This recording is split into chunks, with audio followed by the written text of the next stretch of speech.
வாங்க இன்றைக்கி வந்து நாம் தூதுவளை ரசப்பொடி எப்படி செய்யறதுன்னு பார்க்கலாம். தூதுவளை தலை பச்சை தலையை பொறித்து சுத்தம் பண்ணி காய வச்சு எடுத்து வச்சுக்கணும். அது வந்து ரசப்பொடியை நம்ம செஞ்சு வச்சுக்கலாம். ரசம் வைக்கிறப்பெல்லாம் நம்ம ஒரு ஸ்பூன் போட்டு ரசம் வச்சுக்கலாம். வாங்க எப்படி செய்யறதுன்னு பார்க்கலாம்.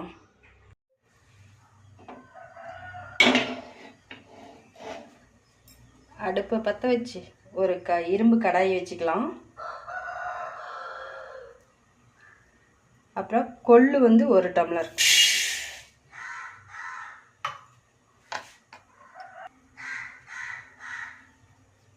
கொள்ளு வந்து நல்லா வறுத்துக்கலாம்.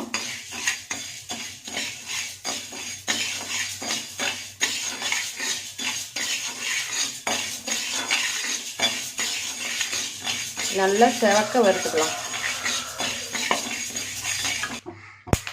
பாருங்க, இப்படி நல்லா செவக்க வறுத்தாச்சு. கொள்ளு எடுத்து கொட்டியாச்சு. இப்போ வந்து அடுத்தது வந்து சீரகம் ஒரு 2 ஸ்பூனு, மிளகு ஒரு 2 ஸ்பூனு, கருஞ்சீரகம் 1 ஸ்பூனு, வரமிளகாய் 4-5. ஏன்னா ரசம் தாளிக்குள்ளே கொஞ்சம் மிளகாய் போடுவோம்ல, அதனால் கம்மியாக மிளகாய் போட்டால் போதும். இப்போ வந்து இதையும் எல்லாம் வறுத்துக்கலாம். இது வறுத்துருச்சு. இது கூடவே 5-6 கல்லுப்பு போட்டுக்கலாம்.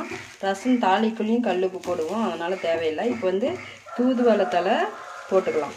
இது வந்து பச்சை தலையாகவே பொறிச்சு சுத்தம் பண்ணி தண்ணியில் கழுவி நிழல்லையே காய வச்சு எடுத்து வச்சுருக்குது.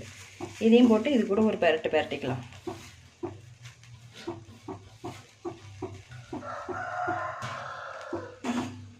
இது சும்மா ஒரு பெரட்டுனா போதும்.